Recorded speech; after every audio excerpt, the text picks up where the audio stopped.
Salut la team, j'espère que vous allez bien. Aujourd'hui on se retrouve dans la meilleure salle de bodybuilding du coin. Vous allez rencontrer Gilles. Cette vidéo est une partie nostalgique pour nous parce qu'on a fait sa connaissance en 2015 et nous a beaucoup inspiré. Bien sûr on va pas faire que discuter de ça, on va aussi participer. Donc j'espère que vous allez kiffer. À tout de suite la team.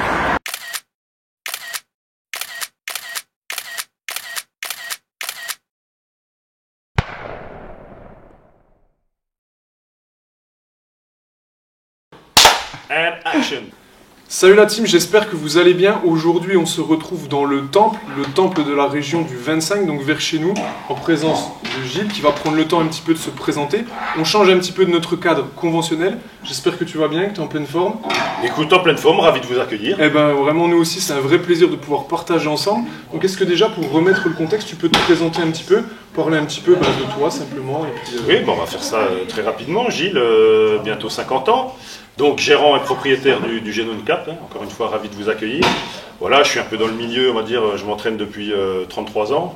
Donc voilà, j'ai usé mes fonds de culotte dans les salles de sport de la région jusqu'à ma quarantaine, ou la fameuse crise de la quarantaine, voilà, où j'ai monté ma propre salle. Voilà, donc compétiteur aussi bien en force athlétique, en bodybuilding, encore actuellement, hein, je suis toujours en service, comme on dit, vieux mais pas obsolète. Et puis voilà quoi, une passion. Ok, parfait. Ben, on va revenir précisément sur chacune de ces étapes. Est-ce que déjà tu peux nous expliquer un petit peu, depuis ta jeunesse, ton parcours un peu sportif, comment tu as basculé dans les différents sports, le bodybuilding après, comment ça s'est passé pour toi? J'ai mis en 89. Première fois je rentrais dans une salle de muscu en 1989. Et donc tu avais quel âge en 89? 16 ans. 16 ans. Voilà, presque 17. Voilà. C'est quoi qui t'a décidé à dire je rentre dans une salle de muscu? Je rentre dans une salle, c'est forcément son physique. Hein. Ok. Pourquoi on en vient à faire ce qu'on fait? En général, c'est qu'il y a un passé, son reflet dans le miroir, voilà. Ça peut être un élément motivant. Pour exactement. Plutôt physique assez très sec, un bon ectomorphe. Et voilà, on a tout de suite, voilà, à l'époque, le cinéma c'est Stallone, Schwarzenegger, donc voilà, ce qui nous amène à voilà. Pumping Iron, les Rocky, etc. Rocky. Voilà. On finit par pousser la première fois à la porte d'une salle, et puis voilà, 33 ans après. Toujours dedans, plus que jamais. Okay, encore à progresser. Et tu te souviens un peu de ta première séance quand tu as poussé la salle? C'était vraiment les salles un petit peu comme ici, le temple, l'artisanat. Ouais, salle à l'ancienne, on est bien d'accord. Hein. Des poids, des barres. Quelqu'un pour te conseiller? Beaucoup d'anciens. Beaucoup d'anciens, une équipe de force athlétique. Dont un associé qui est toujours là d'ailleurs avec Patrick. Ah, déjà à l'époque? Ouais, à l'époque, il était déjà là-bas, il faisait partie de l'équipe et du coup, ils nous ont drainés avec les bons vieux acquis, quoi. La charge, des barres, des haltères, à l'ancienne. Et avant ça, tu étais quand même déjà sportif ou vraiment juste... Oui, on a tous fait un peu de foot, un peu de tennis, voilà, sport à l'école, un peu de lutte, voilà quoi. Et puis, donc du coup, quand tu as commencé, comment s'est passé? Directement option hypertrophie ou tu t'es dit je veux pousser? Ouais, clairement, toujours Stallone, Schwarzenegger. Okay. Ouais, pas internet à l'époque, hein, Antonio en 89, donc c'est les magazines, hein. Bien sûr. Monde du muscle, Flex.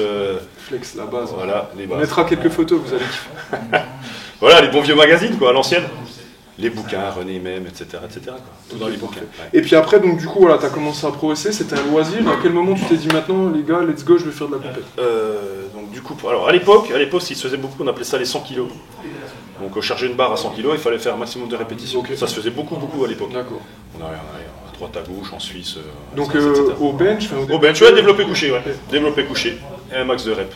Et du coup, t'as un petit PR, peut-être un petit record à nous dire? Ouais, je sais plus, je crois que ça devait être 28 ou 29 à 100 kg à l'époque. Elle est belle. Ouais. Elle est belle. On était pas mal. Aussi bien en junior. Alors en junior, la barre était à 80, donc quand j'ai commencé, j'étais junior. Super. Donc, et puis voilà, de fil en aiguille, voilà, première compétition body réellement, ouais, top de Colmar en 99. Top de Colmar en 99, ouais. Donc catégorie, c'était comment, taille? Alors là, c'était poids, okay. Et encore une fois, il n'y avait pas d'internet, donc on avait peu d'informations sur le niveau qui se pratiquait, quoi. On est allé le voir une fois, 2 fois, mais voilà, après, pendant 12 mois, on ne voyait plus personne, quoi. Donc dans sa salle de bain, on était toujours les mieux, ok. Et puis après, première compète, 99, on arrive là-bas, et en plus, j'ai pas commencé premier pas, quoi. Je suis allé directement en catégorie body, plus de 90 kg, boum, et on se prend une claque monumentale, quoi. Alors pour contextualiser un peu le truc, pour les gens qui ne savent pas, le top de Colmar, c'est je crois, la plus grande Ouais, compétition. on peut le dire. On peut le dire, voilà, en Ouais. nombre de participants, puis une des plus prestigieuses, en tout cas en France. Donc voilà, pareil, on va vous mettre quelques infos, on va essayer d'agrémenter au maximum. C'est pour que vous puissiez vous rendre compte un petit peu de la dynamique de tout ça. Et donc voilà, cette première compétition, tu te pointes, et là tu vois des mecs, tu te dis, mais attends, ils sont pas dans ma caté, c'est pas possible. C'est vrai, c'est exactement ça. Salle de chauffe, t'as qu'une envie, c'est de te sauver. Quoi. Ah, bah, oui. Ah, t'as envie de te rhabiller et casse-toi. Et, Mais du coup, on monte, et puis voilà quoi. parfait. Et on part, puis t'as envie de changer de discipline quoi quand tu pars. Alors ça, c'est quand tu repars, et 2 jours Ouais. après, Et 2 jours après, tu te encore dis- plus dur. Ah, on se remet dedans. Et je l'ai refaite en 2000. Et tu l'as refait donc. La Ouais. première, tu m'as dit, c'était quelle année 99. 99, tu l'as refait. 1999. Tu finis combien? Tu te souviens? Je finis pas. Ouais, tu finis pas. Ils Ouais. vont classer, Ouais. font de classement, voilà. L'année d'après, des changements déjà? Ouais, beaucoup mieux. Avec une meilleure sèche, etc. Du coup, l'année d'après, j'étais un peu moins con. Je suis pas allé en catégorie body plus de 90 kg. J'ai dit, tiens, je vais faire premier pas. Parce que quand on a que 2-3 compètes, on a le droit d'aller en premier pas. Ok. Et du coup, premier pas bien. Et du coup, ils me sortent quand même de premier pas. Là, ils me disent, bah, monsieur, vous avez quand même un niveau un peu trop solide, élevé pour premier pas. Donc, allez dans votre catégorie. Donc, rebelote, je me retrouve en plus de 90. Et il y avait toujours les mêmes gros morceaux, mais j'étais mieux. Ça n'a pas été très concluant non plus. Ok. Ouais. Et puis donc après, t'as continué un peu dans le body ou tu m'as dit que t'as fait un peu. Alors 99, ouais 2000 body, et après j'ai fait une décennie jusqu'en 2009. Je suis parti, à mes premières amours, on va dire la force athlétique. C'est quoi qui t'a motivé à partir là-dedans? Et ben encore une fois, Patrick, l'associé, 2-3 amis qui étaient dans la force athlétique. J'ai dit allez, hop, je rejoins la team. On avait une bonne équipe de 3-4 dans le coin, et ouais, on a fait une dizaine d'années. Donc championnat de France, j'ai fait dans les 3 catégories, moins de 90 kg, moins de 100, moins de 110. Je suis allé avec des records de France dans les 3 catégories. Alors, explique-nous un peu tes records, un petit peu de Alors, chaque catégorie, donc, si tu peux nous pour détailler les novices, hein, le force athlétique, powerlifting en anglais, Powerlifting, ouais. 3 mouvements semi-techniques, les mouvements techniques étant... La moitié, Voilà, on a les mouvements semi-techniques qui sont le squat, le développé couché et le soulevé. Tu faisais les 3 toi, pas Donc oui, j'étais un vrai powerlifter, je faisais les 3. Même si on peut faire que du couché, que du terre, etc. Oui, moi j'ai fait les 3, le vrai powerlifter. Mais malgré encore une fois, un gabarit qui n'est pas du tout Bien fait sûr. pour de la force. Hein, Ah ouais, on est d'accord. Ouais. On est bien d'accord. Faut mettre aussi dans Mais le tout ça pour dire qu'on peut tout faire. Ouais. On peut tout faire. Encore faut-il le vouloir. Des records, oui, des records. Alors, ouais, plusieurs titres au niveau national. Ce qui m'a permis, on appelle ça des minima, les barres mini, qui nous permettent d'accéder à niveaux internationaux, européens ou mondiaux. Donc j'ai fait 4 championnats du monde en 2006 à Miami. Non, à côté de New York, pardon. New York. Bournemouth. Non, ça c'est en Angleterre. Je ne sais plus, à côté de New York. Bref, 2006, juste à côté de New York. 2007, on est parti en Russie, à Tolyatti. 2008, retour aux États-Unis à Miami, à West Palm Beach. Après, j'ai été au 2008 et 2009 ouais, en Angleterre cette fois-ci. Et t'as un peu tu peux nous parler un peu des barres que tu faisais dans les catégories? Alors, mes PR, mes personal best, les PB, un développé couché à 255 kg. Ok. Alors, sans maillot. Alors, en équipé. En équipé, ok. En ça équipé. marche. Avec maillot, combinaison de squat au Pour squat. ceux qui savent pas, pareil, Voilà. c'est très technique, c'est un travail différent en fait. Voilà. Exactement ça, on s'entraîne avec. Donc, il y a des catégories qui s'appellent raw, Ouais. sans rien, juste ceinture, bande, et catégorie équipée. Ok. Donc, en développé couché, ouais, 255 kg. Alors, perf en soulevé de terre, 290 kg. Et squat? 325, Ouais, parfait. développé couché 255. Donc ils font un classement par mouvement, et ensuite ils font le total. Ils font un classement au total des Et donc là, les records que tu as fait, c'était je pense dans la catégorie de poids en moins de 110, c'est ça? Oui, c'était moins de 110. Ouais. Et là, on compète, ça t'a donné quoi en termes de classement là? Alors, au monde? Alors, au niveau, ma meilleure perte, j'ai fait 4e à Miami en 2008, malgré le fait que ceux qui sont devant sont bien devant, quoi. Ouais. Voilà. Moi, ce que je m'amuse à dire, c'est que au niveau national, faut doubler son poids de corps au développé couché, tripler son squat, Ouais. son poids de corps au squat, et tripler son deadlift. son soulevé de terre au poids de corps. Voilà, ça donne un bon niveau national. Et après, pour chercher l'international, Ouais, x4. il faut quadrupler. Et grosso modo, hein, ils me mettent 100 kg par mouvement, quoi. Carrément. Hein. Les meilleurs mondiaux, on se prend 100 kg par mouvement. On se rend pas Donc compte nous, de quand la on, dynamique, quand on engage notre squat à 300 kg, le gaillard, il prend sa première barre à 400. Quoi. Donc encore une fois, c'est un peu comme le body de toute façon. Tu te bats contre toi. Ouais, bien sûr. Tu te bats pas contre les autres. Hein. Le combat, c'est contre toi-même. Hein. Bah, on en revient, pour ceux qui découvrent, qui sont un peu motivés, on en reviendra toujours à ça. De toute façon, c'est vous, votre mindset, est-ce que vous êtes capable d'avoir au fond de vous? C'est vous contre vous, toi contre toi.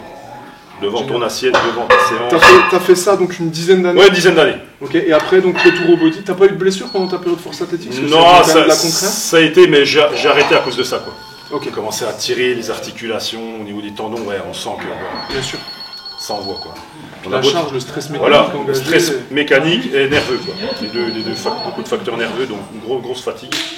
Donc on temporise. On temporise, la quarantaine n'est pas loin, donc. Et ça t'a donné au final une super. Enfin, même si tu avais déjà été un peu dedans, ça te donne en fait une base. Enfin, tu arrives, tu vois, plus des charges, l'hypertrophie. On est bien d'accord, même quand je fais mes programmes d'aujourd'hui, je dis souvent, même quand je donne des cours, hein, la base de toutes les forces, c'est la force max. À partir de cette force maximale, on développe toutes les autres forces. Force explosive, force vitesse, hypertrophie. Voilà, la capacité qu'a l'organisme à recruter, synchroniser ses unités motrices pour un système nerveux super efficace, c'est la force max. Et à partir de ça, on transfère les qualités physiques. De puissance, de vitesse, peu importe. D'endurance. On ressemble à ce que l'on fait. Tu es ce que tu fais, tu es ce que tu manges. Voilà, c'est vrai, c'est important. Si tu soulèves un bâton en PVC, tu auras le physique d'un bâton en PVC. C'est exactement ça. J'en ai pas de bâton. Ici, il n'y a que des gros corps. Et du coup, donc après, body, là, en mode à fond, et puis tu as enchaîné, parce que moi, pour anecdote, quand j'ai connu Gilles, donc je l'ai vu la première fois, donc vraiment au top de Colmar en 2015 que tu gagnes. Oui, 2015. Dans ta catégorie, et en fait, une sèche, une symétrie, enfin voilà, moi j'étais hyper novice dans l'activité et j'ai trouvé ça incroyable. Et donc voilà, c'est aussi pour ça, c'est nostalgique, on est là aujourd'hui pour parler de tout ça. Donc voilà, explique-nous un peu comment ça s'est fait, quelle compétition t'as enchaîné après quand t'es reparti dans le body, comment ça s'est fait. Alors après, donc fin des années 2000-2010, fin du power, et donc toujours l'envie, hein, toujours... même en étant en force, je voulais toujours un physique, voilà, pas le bon vieux powerlifter. Ouais, bien sûr. Ok. La shape, les gars. Voilà, toujours la shape en arrière-plan. Donc ensuite, une fois que ça a été fini, j'avais l'intention d'y revenir. Par contre, ouais, après une dizaine d'années un peu à l'écart de tout ça, j'ai repris quelques infos auprès de personnes qui étaient toujours dans le game. Et puis, ouais, j'ai remis le nez dedans en 2014. Donc il m'a fallu 3 ans pour reconstruire un peu un physique présentable pour du body. En même temps, j'ai passé mon diplôme d'éducateur sportif, coach sportif. Et puis, ouais, il a fallu 3 bonnes années pour se remettre dedans, retrouver un peu les critères qui vont bien pour la KT. Donc, retop de Colmar, retour aux sources en 2014. Où je crois que j'ai fini au pied du podium, 4e. Alors cette fois-ci en master, parce que plus de 40 ans. 4e, donc plutôt encourageant, concluant, et du coup je repars une année, je remets le couvert, je remets le nez dedans, et je gagne en 2015. Quoi.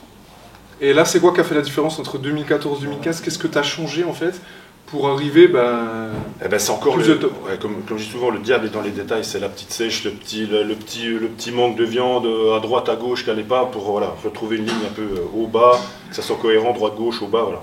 Un ensemble un peu plus homogène, quoi, qui me manquait. Et puis une sèche un peu plus tendue. Plus drastique. Ok, parfait. Alors voilà, pour ceux qui ne connaissent pas Gilles, moi ce que je connais de lui, c'est que c'est quelqu'un, on le voit un peu quand on discute, de très patient dans ses démarches, qui va chercher justement où le diable se cache dans les détails, il l'a dit lui-même, et c'est ce qui fait vraiment la différence, c'est quelqu'un de très pointu, que ce soit, d'ailleurs vous pouvez aller voir un petit peu sur ses réseaux, quand il publie des entraînements, on n'est pas dans quelque chose d'assez, on va dire banal, c'est justement très millimétré, très pointu, et je pense que c'est toutes ces choses-là qui ont peut-être fait la différence.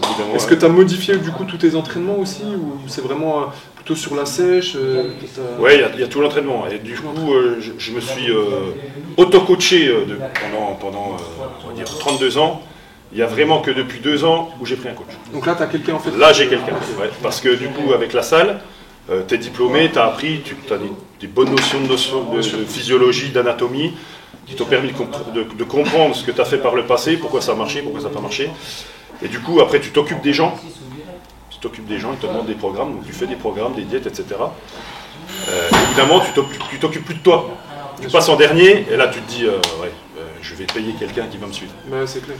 Et du coup, pour que quelqu'un s'occupe de moi, fallait que ce soit quelqu'un de costaud, quoi. Alors, donc on va chercher... C'est qui ton coach, du coup? Oui, canadien. Ok. Coach canadien. Si on peut mettre des fois des infos. Ouais, j'ai un... Parce que je pense clairement qu'en France, on les compte sur les doigts d'une main, quoi, les bons. Ouais. Okay. Et du coup, je voulais aller voir un petit peu ce qui se faisait ailleurs.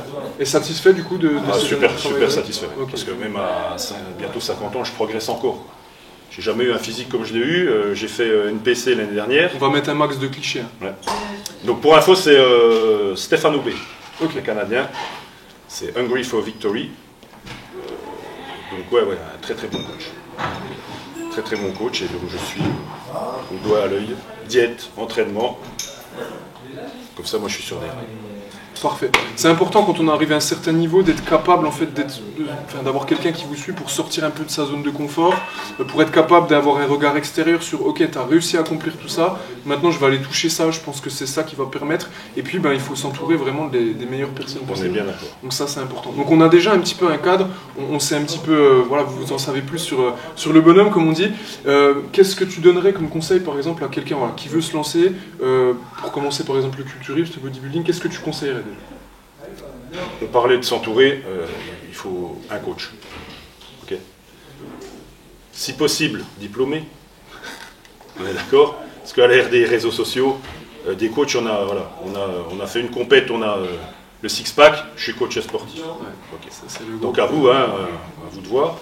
Mais oui, de toute façon, le code du sport, je ne vais pas te l'apprendre, article L212.2, je crois, de mémoire. Voilà, il y a acte de conseil contre rémunération ou programme, diplômé. Si tu n'es pas diplômé, bien sûr, tu n'as pas de carte professionnelle, tu n'es pas référencé, tu n'as pas le droit. Ouais, bien sûr. Donc ça se fait, parce que voilà, on connaît la France, on peut faire des lois, on sait faire des lois, pour les faire appliquer, il n'y a plus personne. Voilà. Donc prenez un coach diplômé, et vous allez gagner un temps et un argent incroyable. On le disait juste avant, ici on est dans une structure. Nous on cherche des personnes vraies avec un vrai discours, des vraies compétences. Et ce qui était important pour nous, c'est, vous le verrez un peu dans la suite de la vidéo, mais c'est qu'aujourd'hui cet endroit, donc Génome, c'est pas une salle aseptisée comme on pourrait voir les salles low cost qui ouvrent, où vous n'avez pas de conseils, ce genre de choses. Ici on est dans de l'artisanat en fait, si je puis dire. Il y a des personnes qui vont fabriquer des meubles à grande échelle, et il y a un vrai artisan qui va être capable de faire quelque chose sur mesure. Aujourd'hui c'est un petit peu dans cet état d'esprit qu'on est dans cette salle, avec un vrai accompagnement, des vraies compétences et un vrai suivi. Donc si vous êtes vraiment passionné de ça, allez chercher des vraies compétences, des vraies choses. Ne vous laissez pas berner par le fait qu'en rentrant tout seul dans une salle, vous allez pouvoir accomplir des choses incroyables. Je ne dis pas que c'est impossible, mais vous serez à un moment donné obligé de vous entourer, d'apprendre, et l'autodidacte a une certaine forme de limite. Donc entourez-vous de personnes qui sont vraiment importantes. Et qu'est-ce que tu déconseillerais du coup aux jeunes qui veulent se lancer, ou quel conseil tu leur dirais? Faites attention à ça, n'allez peut-être pas trop vite là-dessus. Qu'est-ce que tu pourrais dire à quelqu'un qui dit ok, je veux commencer le body? Arrêtez, ne vous fiez pas juste à un physique, quoi, comme on peut le voir sur tous les réseaux. C'est que du fake tout ça. C'est peut-être des gens ils prennent un paquet de vidéos l'été, qui vont diffuser tout l'hiver. Ne croyez pas que les gens ils sont comme ça toute l'année, quoi. Okay. Derrière, il y a une routine, on ne peut pas être à 6% de taux de masse grasse toute une année. Donc ne vous fiez pas aux premières apparences, quoi. Allez voir un petit peu le fond des choses. La forme, ok, mais allez voir un petit peu le fond de celui qu'il y a derrière, quoi. Okay. Et puis soyez patient, s'il y en a qui veulent aller trop vite. C'est sport, c'est des marathons. Hein. Rien ne se fait. C'est encore une des rares choses qu'on ne peut pas s'acheter. Le travail ça s'achète. Alors qu'à l'heure d'aujourd'hui, je clique donc je clique donc je suis. Non, ça marche pas. C'est encore. Je veux un iPhone 13. Ouais. Hop, je clique, je l'achète, je l'ai. Je veux une Ferrari, je paye, je l'ai. Je veux un corps, je clique, je l'ai. Ah non, ça marche pas. Ouais, ça marche pas. Il faut du travail. C'est important. Prenez toutes ces choses en compte.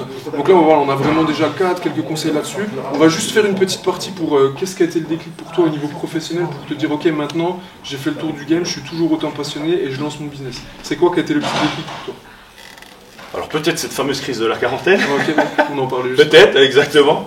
Ça faisait 23 ans que j'étais dans la grande maison à côté. J'étais dessinateur industriel chez Peugeot Citroën Automobile. Puis j'avais l'impression d'en avoir fait le bout, quoi. D'avoir fait le tour, j'étais au bout, je voyais plus ma valeur ajoutée là-dedans. J'étais toujours là-dedans. Petit rapide état des lieux de ce qu'était le panel de salles dans la région. Je me suis dit, je retrouve plus ce que j'avais moi à l'époque. On en parle une fois, deux fois, hop, business plan, on couche sur la papier un petit peu les idées qu'on avait, boum, banque, etc. Hop, et on est là. Ouais, parce que c'est un vrai parcours du combattant. Il faut vraiment voir que quand tu arrives en mode donc reconversion, c'est une chose. Je lance mon business dans une salle de sport, tu franchis la porte d'une banque, ils te disent ok, salle de sport, ça, c'est rayé. Ok, on va regarder, quelle franchise vous avez, monsieur? Non, moi je suis en indépendant, j'y vais, let's go. Waouh, tu vois, c'est vraiment un parcours combattant. Représentez-vous justement la paire de coronets, ce qu'il faut en fait pour faire ça. Parce qu'en plus, toi, vous avez construit donc votre bâtiment. Ouais, c'était la forêt ici. Ouais. Voilà, donc vous vous rendez compte, on n'est pas quand même sur un projet qui est global. Je démarre. C'est l'œuvre d'une vie en fait, tu prends tes économies, tu t'associes avec des gens, tu mets tout dedans, tu ouvres ton business pour ta passion. Il n'y a pas beaucoup de gens aujourd'hui qui sont capables de se vanter d'avoir ce genre de décision à prendre. Et donc voilà, ça a été... En plus comme tu es quelqu'un qui fait les choses de façon précise et mûrement réfléchie, tu m'as dit que tu as commencé à travailler sur le projet en 2009. 2009 et tu as ouvert en 2014. Voilà, vous imaginez, c'est 5 ans en fait de réflexion, de travail autour de ça, donc on est sur quelque chose, imaginez bien, quand ça a ouvert, en fait c'était abouti plus quoi. Exactement. Donc, super. Une bonne fondation. Une bonne fondation, vraiment génial. Et puis du coup, donc voilà, comment ça se passe depuis, donc t'as eu des moments difficiles? Ah oui, en fait, j'ai des petites victoires aussi. Oui, une grosse victoire, 7 ans après t'es encore là, c'est une putain de victoire, surtout. Mais on a quand même l'impression en 7 ans de se prendre orage sur orage. Ah bah ouais. Alors au début, bien sûr, je pense que tu fais la première année, tu dois faire toutes les erreurs qui sont possibles et inimaginables en termes de com, en termes de tout. Je crois que tu les fais toutes. La première année, tu fais tout. Mais c'est formateur. Bien sûr. En fait, ce que je dis souvent, on ne fait jamais d'erreur.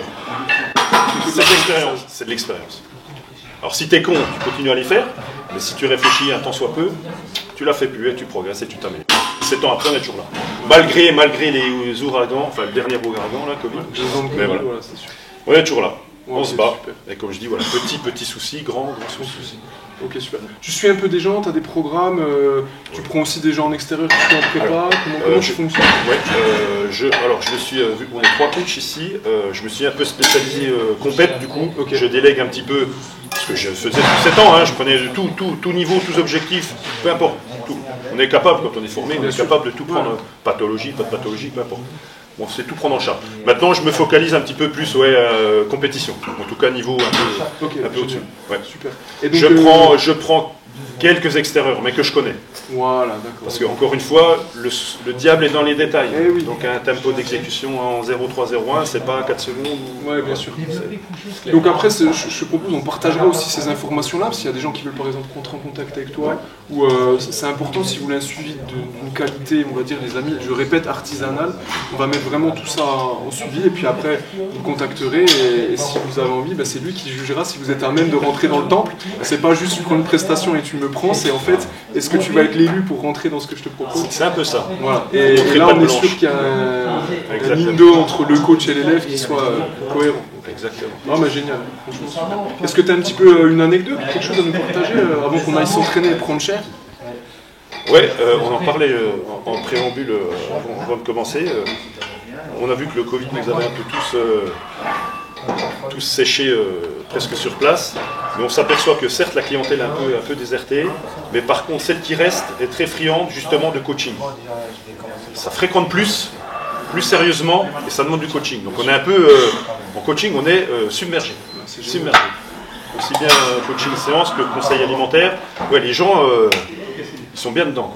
Il y en a moins, mais c'est plus qualitatif, je dirais. Et ça tombe bien, c'est ce qu'on propose. C'est une belle anecdote entre guillemets, et surtout un constat. Ce qu'il ne faut pas oublier, c'est que parmi les boîtes de nuit, je pense que les salles de sport, notamment en France ou dans les pays francophones, d'une manière un peu plus large, un peu plus globale, font partie des secteurs les plus touchés. Il ne faut pas l'oublier, d'accord. Et c'est vrai qu'on voit un changement du mode de consommation. Le comportement complètement changé. Et soyez en fait exigeants avec vous-même, avec votre santé, avec ce que vous demandez à votre corps, avec toutes les choses que vous pouvez y avoir autour. Allez chercher des vrais professionnels, des vrais conseils.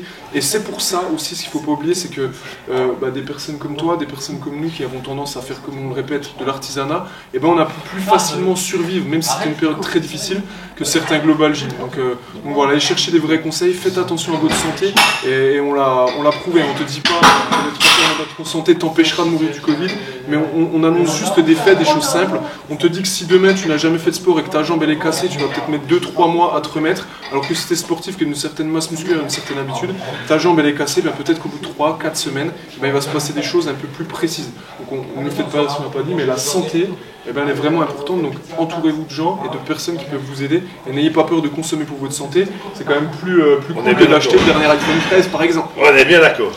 Et voilà, avant de parler performance, santé. les fondations. Il n'y a pas de performance sans santé. Ça, c'est clair. Ouais, on est d'accord. C'est clair. Ouais, super. Nous, on a une célèbre phrase en fait qu'on dit avant de passer à l'entraînement. On dit garder la pêche, on dit en anglais, donc keep the pitch. Donc keep the pitch et merci beaucoup. Et puis on se retrouve pour l'entraînement, les amis, à tout de suite.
J'ai plus de biceps en plus. Eh ben c'était un peu le but de la séance, petit. Merci pour tout mon Gilles. Ce fut un réel plaisir. Merci à vous. Des bons bonhommes. Et puis à la boxe la prochaine fois. Ça marche? Salut, bye.